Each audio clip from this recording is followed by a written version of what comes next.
Avant de commencer la vidéo, quelques précisions s'imposent. Tout d'abord, je vous prie de m'excuser parce que oui, cette vidéo a au moins une semaine et demie de retard. Normalement, je devais la sortir la semaine dernière, mais entre-temps, il y a eu la grève et on va pas se mentir, la flemme. Deuxièmement, il y aura plusieurs fois où j'appellerai la femme de Jake Sully Neferti, alors que en vrai, elle s'appelle Neytiri, et plusieurs fois dans la vidéo, je ferai cette erreur. Et ensuite, il y a une bonne partie de la vidéo originale que j'ai conservée parce que, je vais pas vous mentir, vers la fin, j'étais très fatigué, je savais plus trop quoi dire. Il m'a fallu un second visionnage pour tout comprendre. Il y aura une partie où, tel que vous me voyez, je fais compléter un peu le vide. Donc voilà, sur ce, je compte sur votre indulgence envers cette vidéo, et j'espère que cette vidéo vous plaira quand même. Voilà, on se retrouve tout à l'heure. Je vais être très honnête avec vous, sans être fan absolu d'Avatar premier du nom, si jamais on me propose une session de réalité virtuelle dans laquelle comprend la planète Pandora, alors là, franchement, je suis vraiment preneur. Mais par contre, je vous garantis pas que vous allez voir de mes nouvelles pendant une semaine. Salut à tous. Bienvenue dans cette toute nouvelle vidéo et aujourd'hui ce sera certainement la dernière critique cinéma que je ferai cette année parce que bon j'ai quand même le traditionnel flop-top à préparer et aujourd'hui vous l'avez compris on va parler du très attendu Avatar 2, La Voix de l'eau réalisé par l'illustre James Cameron. Comme d'habitude, avant de passer au vif du sujet, on va parler bien évidemment et très rapidement du premier film, sorti en 2009. Ensuite, en première partie, on va évoquer un peu l'aspect technique, même si je vais pas vraiment entrer dans les détails, parce que comme la plupart d'entre vous, c'est tout nouveau pour moi. On va très rapidement aborder le scénario sans entrer dans les détails, et ensuite, on va passer à la partie spoil, et là, je vous garantis, on va vraiment se lâcher. Bon, pour vous parler un peu de mon rapport avec le premier Avatar, donc comme tout le monde, je l'ai regardé le jour de sa sortie, ou la semaine de sa sortie, je sais plus quand c'est sorti exactement. Je suis allé avec ma famille, on avait regardé le film ensemble, et moi de mon côté, je dirais que c'était bien, mais c'était pas vraiment un film que j'attendais de voir. Il me semble que le film a duré plus de 3 heures, et c'était mon premier problème avec ce film, parce que bon, j'avais pas l'habitude de regarder des films longs, alors qu'auparavant, j'ai regardé Le Seigneur des Anneaux, Le Retour du Roi, et pareil, à l'époque, je m'étais endormi pendant la majorité du temps. Bon, j'étais un peu trop jeune pour apprécier, Le Seigneur des Anneaux, ça m'intéresse pas trop, pareil à l'époque. Et pourtant, Dieu sait que c'est un grand classique, et pour l'avoir regardé une nouvelle fois avec toute la trilogie, c'est vraiment la masterclass en ce qui concerne les fictions de Heroic Fantasy. Bref, pour revenir sur Avatar, mon premier problème ça a été sa durée, et ensuite, je sais pas, ça m'avait pas trop emballé à l'époque, j'étais pas trop intéressé par ce film. Bon, ok, les créatures bleues à l'aspect hybride félin et humain et alien, quoi de plus normal puisque bon, le film se situe sur une autre planète. Certes, le décor était magnifique et la 3D c'était vraiment quelque chose. Ils ont dit que c'était la première expérience 3D au cinéma, alors que moi perso, le premier métrage que j'ai vu c'était Captain EO à Disneyland, une attraction qui a définitivement fermé et ça c'est vraiment dommage. Et voilà, bien que ce soit techniquement très impressionnant et c'est toujours le cas aujourd'hui, on va y revenir. Eh bien, je dois vous avouer que j'étais pas été très impressionné par cette première séance. Et pourtant, tout le monde en parle comme si c'était un chef-d'œuvre, et c'est effectivement le cas puisque ce film a battu tous les records de place, et aussi c'est une véritable révolution technique dans l'histoire de l'industrie du cinéma. Et donc, 13 ans plus tard, donc cette année du coup, le film est de nouveau sorti dans les salles, fin octobre il me semble, et histoire de bien me préparer pour la sortie du deuxième film, Avatar 2, La Voix de l'eau, j'ai revu de nouveau le premier film, et le moins que je puis dire c'est que je regrette vraiment de ne pas l'avoir apprécié au premier visionnage tellement c'était magnifique. La 3D a toujours été aussi bien exploitée, il me semble qu'ils avaient amélioré quelques détails, donc je ne peux pas trop tout vous dire en détail. Techniquement, ça n'a vraiment pas vieilli. Visuellement, c'est toujours aussi époustouflant. Tu regardes Pandora, tu as vraiment envie de voyager dedans, tellement c'était magnifique et tu t'attaches facilement à la tribu Pandora et tu t'identifies facilement au personnage principal Jake Sully, qui de base est un officier de la marine en fauteuil roulant. Et une fois qu'on lui a donné la possibilité d'incarner un avatar, donc un Na'vi, soit un habitant du peuple indigène de la planète Pandora. Non seulement il a retrouvé le bonheur de marcher de nouveau, mais en plus de ça, il voit le Pandora direct. Il s'y attache. Il y a vraiment de quoi parce que franchement, les décors sont vraiment magnifiques. La faune et la flore sont vraiment absolument fascinantes à admirer, à contempler. Et on sent vraiment la volonté de la part de Cameron de nous faire entrer dans un univers absolument inédit, avec des créatures qu'on n'avait pas vues auparavant, et qui est certes un scénario assez manichéen, ce qui sera bien entendu le cas du deuxième film, mais on va y revenir. C'est vraiment le bébé de James Cameron, et là on se rend vraiment compte que James Cameron, à l'époque de la sortie du premier film, techniquement il était vraiment en avance sur son temps. Et c'était déjà le cas avec Terminator premier du nom, notamment en termes de scénario et aussi en termes d'effets visuels, qui on va l'admettre a un peu vieilli, mais plutôt bien vieilli parce que bon, c'est toujours extraordinaire de nos jours. Et depuis, d'autres films tentent de copier ce style, mais bon, quel genre d'œuvre ne le ferait pas? Terminator 2 qui déjà évite de répéter le scénario du premier film, mais en plus de ça, le T-1000, c'est... Voilà, j'ai pas d'autres mots, c'est toujours aussi extraordinaire même de nos jours. Titanic, on ne va vraiment pas en parler tellement ça a été une prouesse à tous les niveaux. Et enfin, avec le premier Avatar, Cameron nous a prouvé qu'il a été en avance sur son temps. Il a été en avance sur son temps, ne serait-ce que sur l'aspect technique,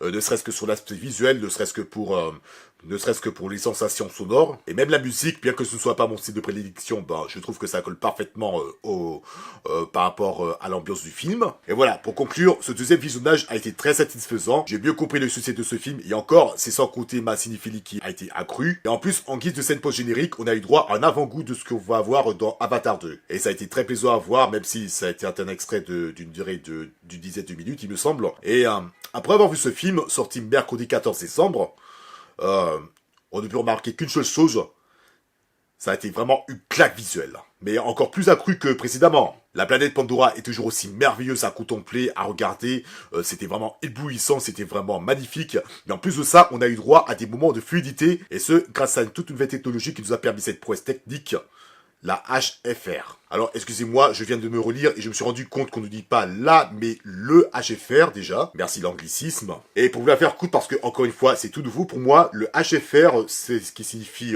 High Frame Rate. C'est un terme vidéo qui désigne le contenu qui s'exécute à une fréquence d'image plus rapide par rapport à la norme, c'est-à-dire 24 images par seconde. En effet, dans les normes, notamment au cinéma, un film est diffusé avec une fréquence de 24 images par seconde. Cependant, il existe des films qui se voient diffusés avec des paramètres un peu plus optimales. Comme par exemple, la trilogie du Hobbit a été rediffusée en 3D HFR, autrement dit avec une fréquence de 48 images par seconde. Et ça vaut également non seulement pour Avatar 2, mais également pour ses autres suites, car oui, il y aura 3 autres suites d'Avatar, ce qui fera 5 films en tout pour une saga. Et pour aller un peu plus loin dans l'explication, j'avais dit tout à l'heure que c'était une toute nouvelle technologie pour moi, mais en vrai, c'est quelque chose que j'avais déjà vu auparavant, notamment par le biais du domaine du jeu vidéo. Enfin, je veux dire, quand vous regardez un long play sur YouTube, vous vous êtes jamais demandé comment ça se fait que l'animation est aussi fluide? Bon, évidemment, je ne peux pas vous donner davantage de détails parce que je n'ai jamais joué dans de telles conditions, mais tout ça pour dire que le HFR, quel que soit le média utilisé, c'est une technologie capable de nous procurer une animation et une fluidité de très bonne qualité, même si, d'après certains,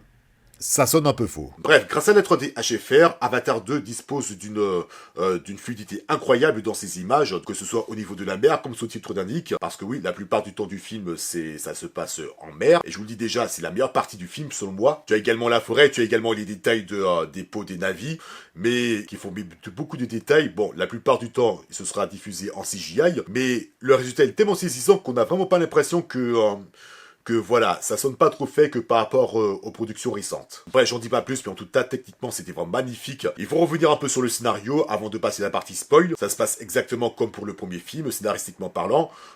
Tu as une situation initiale où on découvre avec le héros le monde. Ensuite, d'un autre côté, tu as un groupe de méchants vilains pas beau capitalisme qui de base viennent récupérer des ressources. Ils viennent semer les dawa au sein de cette belle planète. Et situation finale, bagarre, et voilà, tout est bien qui finit bien. Bref, un scénario, tout ce qu'il y a de plus classique, et la plupart des gens, ils reprochent ça, mais moi, c'est pas vraiment ce que j'attends dans un film Avatar. Enfin, je veux dire, tous les films ne se ressemblent pas au final, scénaristiquement. Parce que oui, face à ce genre de production, même si je suis assez d'accord, il faut avoir un scénario très original. Et j'ai comme une impression que ça va se répéter au sein des prochains films. Parce que oui, il y aura jusqu'à 5 films si tout se passe bien. Et voilà, si le scénario se répète, si le scénario ne se renouvelle pas, ouais, ça va être compliqué de se démarquer après. En ce qui concerne les personnages, bon, bien évidemment, on retrouve Jake Sully, qui est devenu papa de 4 enfants, avec Neferti, interprété par Zoé Saldana. Ils vivent paisiblement sur une forêt de la planète Pandora. Cette même forêt qui a été en partie le théâtre de certains événements du premier film. Il y a eu 10 ans d'intervalle entre les événements du premier et le deuxième film. Suite à un autre événement, Jake et sa famille vont être forcés à partir vers un territoire plus aquatique. Et là, c'est vraiment magnifique. Et voilà, j'en dis pas plus, rendez-vous à la partie spoil. En tout cas, chose est sûre, le fait que le film soit diffusé en 3D HFR, franchement, c'était vraiment une très très bonne idée. Tellement j'étais vraiment immergé par cet univers aquatique. Tellement j'étais... Il y a pas mal d'événements qui m'ont parlé et qui m'ont beaucoup parlé. Mais bref, moi ce que je peux vous conseiller, c'est d'aller voir ce film en 3D HFR, bien évidemment, dans de meilleures conditions possibles. L'expérience a été plus que convaincante. Et voilà, c'est ça ma conclusion de cette partie No Spoil, parce que plus qu'un film, c'est plus une expérience que je vois là. Parce que même si après avoir vu le premier Avatar au cinéma, j'ai remarqué qu'une seule chose, c'est un film qu'il est préférable de regarder dans de meilleures conditions, pas question d'avoir ça sur ma télévision, surtout que par rapport aux résolutions qu'elle a. Si tu n'as pas vraiment l'équipement nécessaire, tu peux pas profiter de l'excellente résolution du film. Mais à mon sens, le fait de le revoir au cinéma, c'est beaucoup plus optimisé parce que tu as l'écran juste devant toi, tout le reste c'est blackout, tu as juste les lunettes, tu profites de la 3D et tu es vraiment immergé dans ce monde, et c'est pour ça que j'ai parlé de réalité virtuelle dans l'intro. Et ici, dans Avatar 2, c'est encore beaucoup plus optimal, on est vraiment immergé dans ce monde, encore une fois, je me répète, mais je sais pas comment dire, j'arrive pas à trouver les mots tellement c'était époustouflant. Et voilà, je pense que je vais m'arrêter pour cette partie no spoil parce que je sens que je me répète. Et du coup, même si scénaristiquement ce n'était pas vraiment rafraîchissant par rapport au précédent opus, et également à certains blockbusters actuels, eh bien, allez voir ce film ne serait-ce que par sa qualité technique, sa qualité visuelle, et comme d'habitude, faites-vous votre propre avis, bien évidemment. Et sur ce, attention partie spoiler, c'est parti. Ok, alors maintenant qu'on a dépassé le cap de l'aspect technique, passons maintenant à l'histoire. Alors en gros, c'est Jack Sully qui est resté Na'vi suite au premier film parce qu'il a abandonné son corps d'humain. Il s'est casé avec Neytiri, il a eu 4 gosses avec elle. Enfin, je crois que c'était seulement 2, il me semble. Les 2 premiers, c'est des garçons. Il y a une autre Kiri, ma préférée. J'ai pas trop compris comment elle est née. Mais bon, on va y revenir après. Et la 4e dernière qui, on va pas se mentir, fait un peu se fait très discrète, mais voilà, il n'empêche qu'elle n'en est pas moins attachante. Pour revenir un peu sur Kiri, il y a une chose que j'ai pas très bien compris. Alors, si j'ai bien compris, elle a été conçue dans le ventre de Grace Augustine en version Avatar, interprétée par Sigourney Weaver. Qui c'est qui l'a mis en cloque? Ça, j'ai pas trop compris. Au départ, je pensais que c'était Jack, son père, mais en fait, je sais pas. J'ai pas trop compris. Il faut que je revoie le film pour voir ça. Bref, la famille vivait paisiblement leur vie au sein de la forêt de Pandora. Enfin, je me rappelle plus du nom exact de la forêt en question. Et aux surprises, le caporal Quaritch est de retour, mais sous forme d'avatar. Ce qui m'a un peu surpris parce que souvenez-vous que dans le film précédent, il est mort au cours du combat final. Et pour faire revivre le caporal Quaritch, qu'est-ce qu'ils ont fait? Ils se sont là joués Altered Carbone, c'est-à-dire qu'ils ont piqué les souvenirs du caporal avant que le gars puisse passer à l'arme. Ils ont implanté cette même mémoire, mais dans un corps de Na'vi. Et voilà, en gros, c'est le même caporal. Bon, pas vraiment pareil que le caporal original, mais en plus de ça, avec une force et un corps de Na'vi, en plus de ses compétences de combat. Il veut absolument lui faire la peau, quitte à faire brûler des villages, et c'est pour ça que, bon, le caporal, j'avais pas trop apprécié. J'avais pas trop compris pourquoi est-ce qu'il est revenu parce que bon, apparemment, il va devenir le méchant récurrent de la série de films. Et voilà, là où je pensais qu'il devait passer à autre chose, non, il a préféré brûler des villages pour retrouver Jack Sully et donc lui faire la peau. Et voilà, il m'a laissé un peu pantois, même si dans le premier film, j'ai réussi à l'apprécier à ses débuts. Et même si, bon, il a fini par devenir le connard qu'on a connu à la fin du film, bah, c'était quand même un méchant qui était plutôt bien. Et voilà, j'ai pas trop compris l'intérêt de le faire revenir, et encore moins avec son fils. Bon, ce personnage, ce petit garçon qui est humain, mais qui a grandi avec les Na'vi, puisque Jack Sully a fini par l'adopter. Il m'a vraiment fait chier tellement il a été indécis tout au long du film. Bon, parce qu'au départ, il détestait son père, il a su plus ou moins ce qu'il faisait avant de mourir. Il a fini par s'attacher à la famille Sully. Il va même avoir une petite amourette avec Kiri. Enfin, il n'a pas vraiment une amourette, mais bon, c'est tout comme. Et une fois le caporal de retour sur le terrain, il kidnappe son enfant. Il le menace de le renvoyer chez les Blouses Blanches. Je crois que son nom c'était Spider, il me semble. Et voilà, j'ai pas trouvé ce personnage parce qu'il a été indécis tout au long du film. Bon, ce qui est quelque part est compréhensible étant donné que il est partagé entre son père et la famille qu'il a adoptée. Même si, bon, Neytiri, elle ne porte pas vraiment dans son cœur. Et voilà, je peux pas tout vous dire à son sujet, mais en tout cas, une chose est sûre, c'est qu'à la fin du film, là, il a vraiment baissé dans mon estime. Tout simplement parce que, alors qu'il a vu son père en train de couler, qui, rappelons-le, a failli bousiller la famille Sully, qui, elle, a considéré Spider parmi les siens, non, il fait quoi? Il se dit, eh merde, et il sauve le caporal, son père, et du coup, ce qui fait que le caporal est de retour en vie. Et voilà quoi, j'ai l'impression que ça va se répéter. Bon, peut-être que dans Avatar 3, ils vont développer le caporal autrement. On sait pas comment ça va se passer, donc à voir. Mais bon, quand il a sauvé son père, sachant que ça a été un salaud tout au long du film, bah il peut très bien crever dans le prochain film. Ça m'aurait laissé de marbre. Et c'est là qu'on entre dans la toute dernière partie de la vidéo, c'est-à-dire les points positifs de ce film. Et Dieu sait qu'il y en a plusieurs. Alors pour commencer, Jack Sully, il est toujours aussi bien en tant qu'Avatar. Il a changé de cap et franchement, ça le change beaucoup. puisque souvenez-vous qu'auparavant, il était en fauteuil roulant, et depuis qu'il est devenu Avatar, il avait les capacités de marcher, et aujourd'hui, il est devenu chef. Il est passé de chef à rescapé de l'attaque du caporal Quaritch. C'est un bon père de famille. Bon, il est ultra dur avec Locke, son deuxième fils, mais n'empêche que j'ai toujours senti le charisme de Jake Sully. Pareil pour Kiri, j'ai beaucoup apprécié parce qu'à un moment, vers la fin du film, j'avais un peu peur pour elle. Le fils aîné, bon, par contre, lui, je me rappelle plus de son nom, mais quand il est mort, bah, ça m'a un peu touché. Mais bon, ça m'a pas plus touché que lorsque la mère baleine a été tuée par ce connard de Quaritch.